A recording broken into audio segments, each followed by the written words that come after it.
presidente kanina. Sinimulan niyang i-implicate, ilaglag yung mga ilan sa mga dating PNP officials natin na involved daw sa Davao Death Squad noon. Pero sila mismo, sinabi nila na may death squad siya. Bagamat hindi daw pulis, may death squad siya. Yun yung iniimbestigahan nga natin dito, Mr. Chair. Yung war on drugs, yung extrajudicial killings na nangyari nung war on drugs, sinimulang modelo sa Davao noon, tapos iniimbestiga natin kung yun ang ginamit na template o modelo para i-scale up nationwide. So, bombshell yung sinabi po ng dating presidente na meron na silang death squad, anuman ang pangalan yan, police o non-police ba yan, kasi it looks like what we are investigating now, yung ginamit na instrumento para sa war on drugs na nagbunga ng napakaraming extrajudicial killings. You are For the record, Mr. correct, Chair. ma'am. Thank Tama you, ka talaga. Mr. Chair. Tama ka talaga. So, ganito na lang. Huwag na lang yung pulis. Kawawa yung wala yung sa Davao, experience Davao. Ako. Imbestigahan niyo ako. Set a date for an investigation para sa akin. Ako ang imbestigahan ninyo. At kunin ninyo yung record sa Davao yung namatay. At sabihin ko sa inyo kung wala akong takuin. Sinabi niyo there were 7 people dun sa inyong self-described death squad. Ano po yung mga pangalan nila? At paki-describe yung structure ng organization na sinet up nyo, yung death squad na iyon. Yung death squad ko? Ang death squad ko, ma'am, is it is organized. Dyan lang. Ano po yung structure ng organization na iyon? Against criminal. Hindi po, yun yung task siguro na binigay niyo. Pero anong structure ng death squad niya iyon? Structure against crime and criminal. Ibig sabihin, ano po yung setup? At sino yung 7 yun na miyembro ng death squad Fight niyo? crime.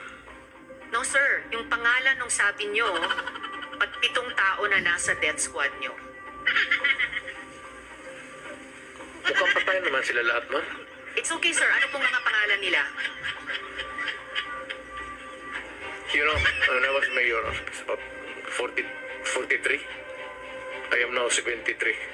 For the life of me, I cannot remember the name. And ano po yung structure ng 7 yon? Merong bang team leader, may 2 tenyente, then may 4 pa na tao? Ano po yung structure ng organization na iyon? I said I am 73 years old. Hindi ko nga alam kung bakit nandito ako kaharap mo. So, thank you for making that of record. Alam sa kriminal kung saan silang impernong gusto nilang pumunta. Well, Mr. Chair, for the record, You make your own history in this planet. yes, Mr. Yun ang Chair. gusto nilang mangyari.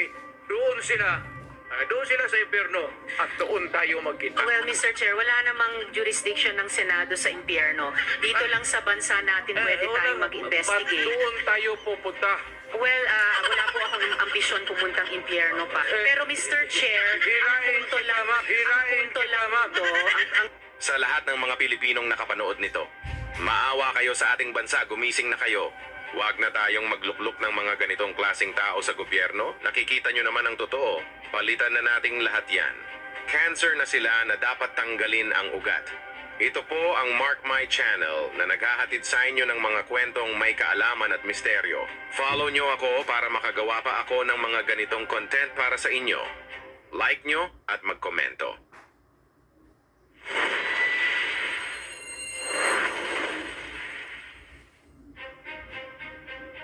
Tandaan ninyo ang mga ginagawa ng mga taong ito na paulit-ulit na lang ginagawang pag-imbestigasyon sa war on drugs, na ang nakaraang panahon ay ibinabalik pa nila na wala namang silang napatunayan. Dati na itong issue na gusto nilang palabasin na masamang tao ang dating Presidente Duterte na siyang nagbigay ng pagbabago sa ating bansa. Inakala nila na ang Pangulong Duterte ay kanilang maloloko dahil isa itong abogado na hindi nila kayang paikutin at linlangin na mas nakakaalam ng mga batas. Panoorin natin ang mga ginagawa nila Riza Hontiveros at Laila de Lima na nagbabalik na naman ang mga ito sa ganitong pamamaraan upang makilala sa harap ng kamera. Bakit sir, yan ba ang trabaho ng pulis? Na pumatay ng mga suspected criminals? May I interrupt you I'm done, Mr. Chair. kindly? Itong mga to, ma'am, galing ito ng mga sa Academy PMA. Hindi ito mga bubo. Hindi rin ito papayag na utosan mo ng illegal. Correct. Yes. Very incorrect po, if I may say, as a Yes, civilian, it's sa not- professional police. Ano na natin yan, ma'am? That's your view, that. It's not my view only, Mr. Chair. Thank you for hindi ka putting it on dumaan record. pagka-mayor, pagka-prosecutor. Ako, alam ko, dumaan ako prosecutor, mayor, presidente, alam ko ang trabaho ko.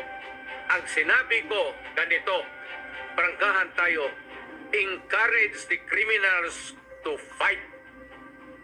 Encourage them to draw their guns. Yan, buhay yan. Ayan ang sila, yan ang instruction ko. Pati yan si Boy. Encourage, pati yan si De La Rosa, encourage them lumaban. Pagka lumaban, patayin ninyo para matapos na ang problema ko sa syudad ko. Noong na-presidente ako, ganun rin sa command conference. Diyan sa Malacanang. Yan ang utos ko. Bakit ko pagbigyan important? Sinabi ko yan sa mga pulis. Putang ina kayong mga pulis, pag pumasok kayo dyan sa droga, kayo ang mauuna. Hindi ka nagdala ng syudad eh. You never Totoo had po, a Mr. chance Chair. to solve the problem of the community. Nakakainis mang isipin ang mga ganitong gawain ng mga senador na inihalal ng taong bayan na makatulong sa pangangailangan ng bansa. Pero ito ang mga ginagawa ng mga senador na ito, ang mag-imbestiga na hindi naman ito Korte Suprema, na lalong gumugulo ang ating bansa at walang pinupuntahan kundi ang hangarin lamang nila ay maipakulong at maghiganti sa dating presidente. Napilit nilang pinaamin sa kanilang kagustuhan pero hindi nila ito magawang paikot-ikutin. Dahil abogado prosecutor ang dating presidente, ang samahan nila Hontiveros at Leila de Lima na Liberal Party. Sila ang numero unong gumagawa ng mga ganitong bagay. Inakala ng mga ito na magtatagumpay sila sa kanilang layunin, pero mahihirapan silang gawin ang kanilang gustong mangyari na maipakulong. Dahil magaling ang taong ito na hindi nila basta-basta na mahuhuli sa kanilang patibong. Pabalikin ako, sir. Kakawain ko uli yan. Dublado. Your Honor. Silence, please. Kung lahat man ito, kung totoo, palin niyo ako ng kaso. May korte eh. At sinasabi ninyo na papakit ninyo na laman na matay, na ganun-ganun. So, ibig sabihin may witnesses kayo. Oh, file the case in court or file the cases in court. Sabi ko nga dito sa ano ko, mine and mine alone. Gusto ko ang syudad ko maganda, malinis, at livable. At sa awa ng Diyos, ako ang nauna sa Pilipinas. Alam mo bakit, sir? Ako po'y empleyado lang ng gobyerno. I started as a prosecutor. Kaya kapa ko yung kriminalo, pati yung mga criminals. Yung isang Mr. Chair? gangster, utusan ko, patayin mo yan, kaya kung hindi mo patayin yan, patayin kita ngayon. Bakit mo isakripisyo yan sila?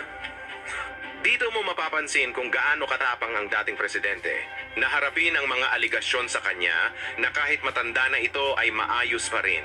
Ang pag-iisip sa pamamaraan at diskarte kung paano kontrahin ang mga senador na ito.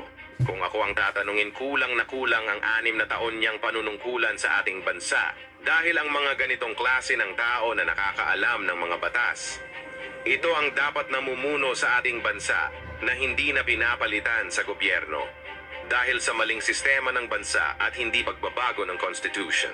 Isa rin sa mga dahilan ang papalit-palit ng Pangulo na nag-iiba-iba ang pagpapatakbo na kahit sinong presidente ang maupo pag hindi nila kaalyado at tapos na ang termino hahanapan, nila ito ng issue upang mapanagot sa mga kasong iiba pato nila sa kanya at iimbestigahan nila sa Senado na magiging sanhi ng gulo.